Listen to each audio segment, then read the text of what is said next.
कहानी है 1938 कैरली नाम के एक आदमी की, हंगेरियन आर्मी है, और वो उस कंट्री का बेस्ट पिस्टल शूटर है।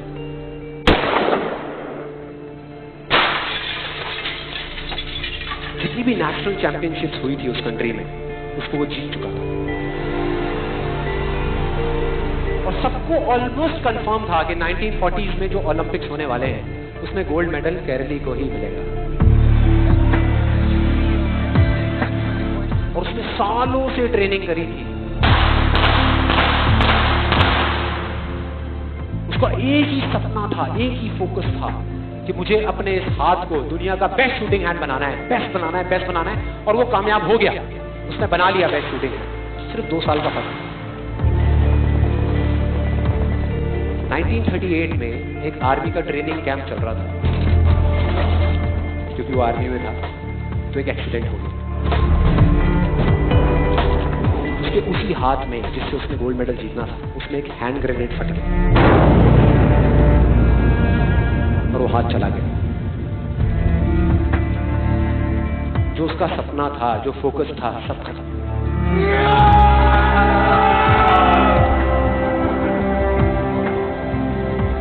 उसके पास 2 रास्ते थे। एक तो ये कि वो बाकी की पूरी जिंदगी रोता रहे और कहीं जा करके छुप जाए, या अपना जो गोल था जिस पे उसने फोकस किया हुआ था उसको पकड़ करके रखा। तो उसने फोकस किया उस पे नहीं जो चला गया था, जो उसके पास नहीं था।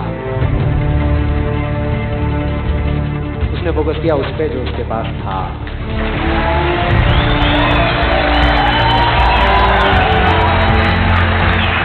जो उसके पास था, और क्या था उसके पास में? एक लेफ्ट हैंड, एक ऐसा हाथ जिससे वो लिख तक नहीं सकता था। 1 महीने तक उसका हॉस्पिटल में इलाज चला इस हाथ के लिए, और सही 1 महीने बाद अपनी ट्रेनिंग शुरू कर दी इस हाथ की।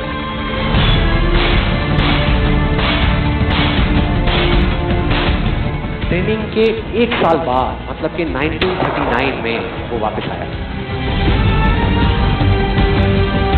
नेशनल चैंपियनशिप्स हो रही थी वहीं पे हंगरी में, और बाकी भी बहुत सारे पिस्टल शूटर्स थे वहां पे। उन्होंने जा करके उसको कांग्रेचुलेट किया, कहा कि यार देखो, ये होता है जज्बा, ये होती है स्पोर्ट्समैन स्पिरिट, कि इतना सब कुछ होने के बाद भी तुम यहां पर आए हो हमको देखने के लिए और हमारा हौसला बढ़ाने के लिए। किसी को नहीं पता था कि वो 1 साल से अपनी ट्रेनिंग कर रहा था लेफ्ट हैंड की, और उसने जवाब दिया, मैं यहां पर तुम्हारा हौसला बढ़ाने नहीं आया, तुम्हारे साथ कॉम्पीट करने आया हूं, तुमसे लड़ने आया हूं, तैयार हो जाओ।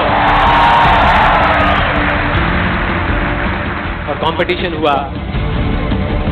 बाकी सब वहां पर जितने भी लोग थे वो कॉम्पीट कर रहे थे अपने बेस्ट हैंड से। ये कॉम्पीट कर रहा था अपने ओनली हैंड से, ओनली हैंड। कौन जीता? The man with the only hand, केरली जीत गया। लेकिन वो यहां नहीं रुका। उसका गोल क्लियर था कि मुझे इस हाथ को इस कंट्री का नहीं, इस पूरी दुनिया का बेस्ट शूटिंग हैंड बनाना है। उसने अपना सारा फोकस उठा करके डाला 1940 पे, जब ओलंपिक होने वाले थे। लेकिन 1940s के ओलंपिक्स कैंसिल हो गए वर्ल्ड वॉर की वजह से।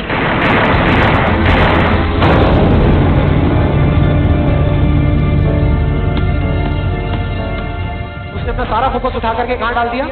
1944 में जो ओलंपिक्स होने वाले थे उसके ऊपर। 1944 में जो ओलंपिक्स होने वाले थे वो भी कैंसिल हो गए वर्ल्ड वॉर की वजह से।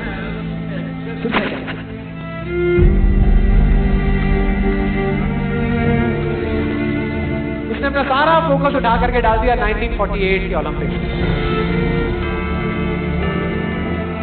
1938 में उसकी एज थी 28 साल, 1948 में उसकी एज हो चुकी थी 38 ईयर्स।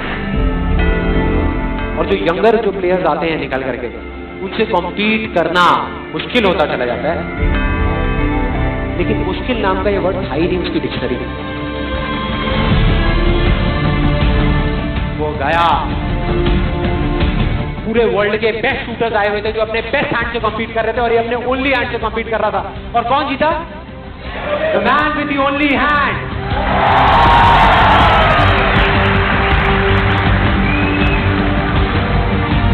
लेकिन वो तब भी नहीं रुका।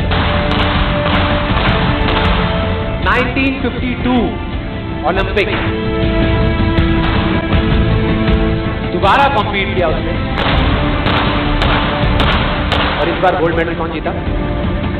गैरल लीच। 4 साल बाद दोबारा से, और पूरी की पूरी हिस्ट्री को बदल करके रख दिया ओलंपिक। इस पर्टिकुलर कंपटीशन में उससे पहले किसी भी एथलीट ने लगातार 2 गोल्ड मेडल नहीं जीते।